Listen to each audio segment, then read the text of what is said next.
Together, growing in faith, changing communities. Makadunyiswe uJesu Kristu. Namhlanje thapezami ngifisa sibuke incwadi kaIsaya uprofete chapter 40 verses 1 to 9 to 11. Uthi uNkulunkulu duduzani niduduze abantu bami niduduzane. Kambe igama emfisa ukuhlala kulona alishoyo uNkulunkulu uma ethi anike niduduze abantu bami, anike niduduzane nina uqobo lwenu. Comfort my people. Lekonzo mina ivuka ekutheni ziningi izinto ezenzakalayo empilweni yomuntu. Ziningi izimo esibhekana nazo, ezinye zazo asikwazi ukutshela omunye umuntu. Kunezimpi abantu abalwisana nazo, kunezimo abantu ababhekana nazo. Either as individuals empilweni zabo, mhlawumbe emakhaya, mhlawumbe emndenini, mhlawumbe uzalo, mhlawumbe emsebenzini okanye esikoleni. Umuntu nomuntu unempi abhekene nayo. Just because umuntu umbuka esmile, ehleka, it doesn't always mean yonke into ihamba kahle. Kona abanye abantu bangahleka basmile kodwa kunezinto ababhekene nazo. Abanye ukugula, abanye isilingo, abanye isikweletu, abanye umshado, abanye umsebenzi, abanye abazali, abanye abantwana, abanye iboss, abanye u-anti osizayo. Kodwa lona lowo unento abhekene nayo. And so uma uNkulunkulu ethi uthina anike ihambise induduzo, mhlambe ubethi ake ungafaki isawoti esilandeni kodwa ake udedele ibhandishi nesilonda uphole. Mhlambe yini uNkulunkulu ayicelayo? Be kind to one another. Be gentle as you treat each other. Akube nomusa, ake kube novelo, ake kube nomnako, ake ufune ukusiza, ungahlezi ugxeka. Yoqala engishikayo uma uNkulunkulu ethi duduzani abantu bami. Okwesibili uthi khulumani kahle neJerusalema, nilibikele ukuthi ukugcina sephelile. Abigama phuzu lami lesibili elithi khulumani kahle. Angike ngifunde ukukhuluma kahle nomunye umuntu. Angike ngifunde ungamdili ungamhliki omunye umuntu. Angike ngifunde ukuhlonipha omunye umuntu, whether ngiyamazi noma ngimazi, whether unotho noma akanalutho.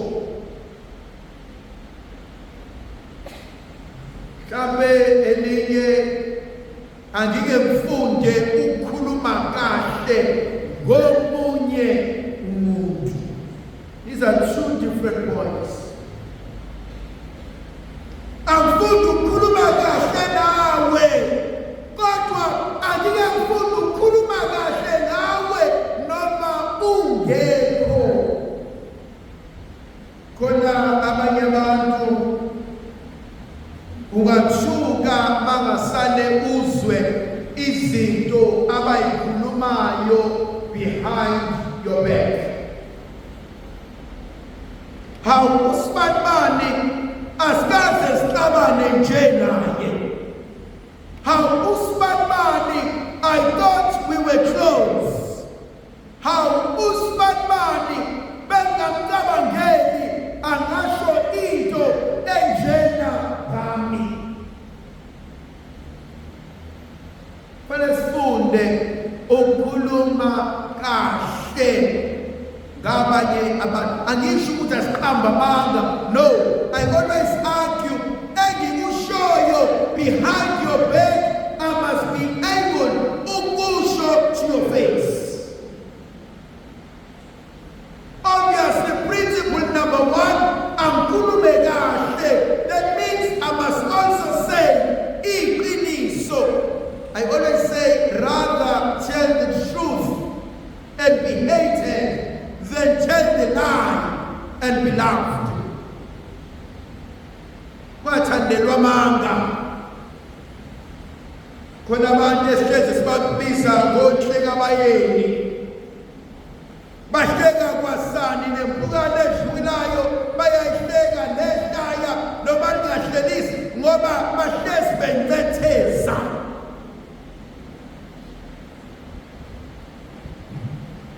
Point number 3 ensikayo, nibatshele ubugcina babo sebuphelile. Mhlambe emfuna ukuya kubona okwamanje yilena ekindezelayo, yilena ewumshwalo enhlizweni yakho, empilweni yakho, emndenini wakho, yilena edala ungalali, yilena edala ukuba uphuze kangaka. Omunye umuntu ongadleli ukuphila, ophilela ukudla.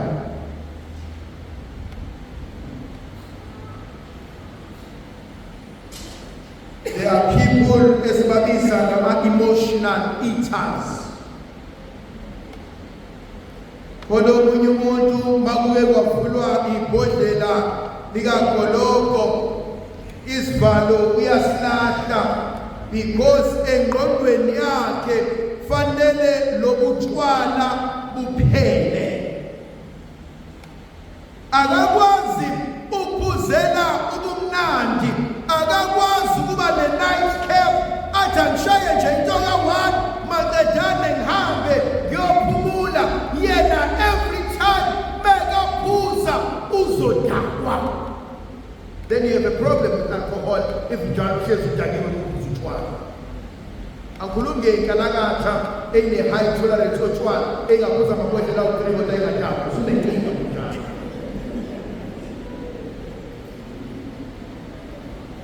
Kodwa engiyakubona ukuthi yini lena engigqilazayo.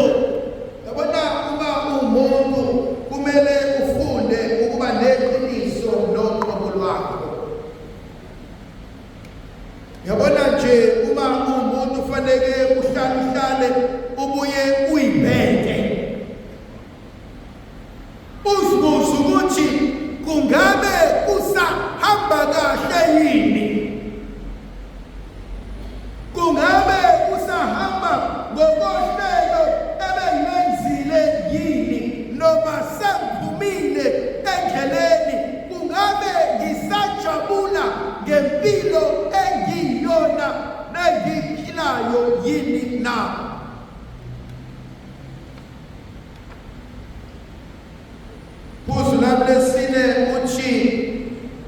nesono sabo sesithethelelwe.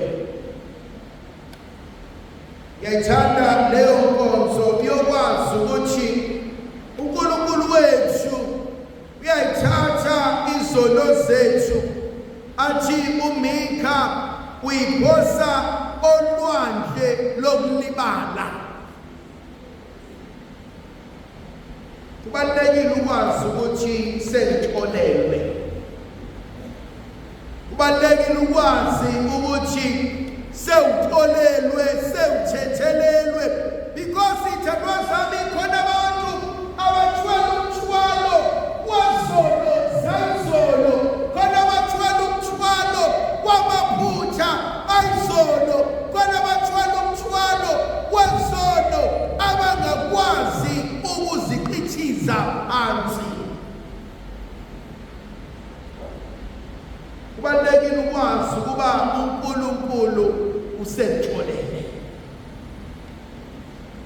Kubalulekile futhi ukholwa ukuthi ongitholele unobusa, ayi ngoba nakho ngenze kahle kodwa ngifumene inceba kuNkulunkulu. Akuve kubalulekile njengomuntu ukufunda ukuzitholela. Mina kuye ngikhulume ngedwa. Makukhona into engiclasulile namhlanje, ngabona ukuthi yangiclasula le, kufanele ngizame ukuyicounselisha ukuthi by the time ngiyolala sengi-right. Kodwa mangivuka ngakusasa ngoba ingqondo itshethisile nenhliziyo ifuna ukukukhumbuza ukuthi kambe izolo ucasile ukuthi I have to tell myself, hey, awukahlancane angisangene lapho. And leyo iyangisiza, iyangelapha ukuthi okungidinile namhlanje angikhulumi ngakho, angifuni ukuhamba nakho kusasa. Yes, kungicikile wena ungahlala le akunendaba vele nawe zoqhubeka nempilo, kodwa engqondweni yami angisafuni ube khona. Thanda zami hlezi ngitshela abantu ufunani engqondweni yami ukuthi awuyiredeni. Angikwazi ukuba ngifake wena nje ekhanda lami. Khona into empilweni ofanele uyifunde ukuthi angiyidingi lento. Learn to forgive yourself, learn to move on. Ungakhohlwa, you only live once. Once uhamba ujabulisa bonke abantu. Ngokukazi Yesu nabe nathi sibuze sifikele, sikhanyisele sinika amandla nomusa nothando likaNkulunkulu. Ngegama likaYise sebele indodana nomoya oqwebileyo. Amen.